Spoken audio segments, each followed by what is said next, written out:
Syarikat Riyama mengadakan pesta Bona tahun dan memilih pengurus baru.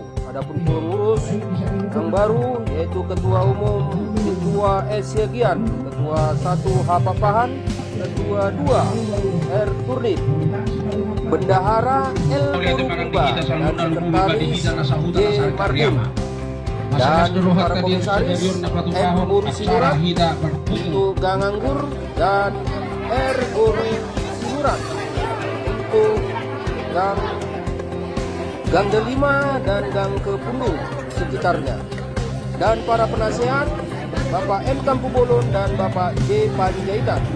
Syarikat Riyama penuh kekompakan dan keakraban, dan dilaksanakan juga acara makan bersama. Dari Siantar, Tagor Sitohang melaporkan.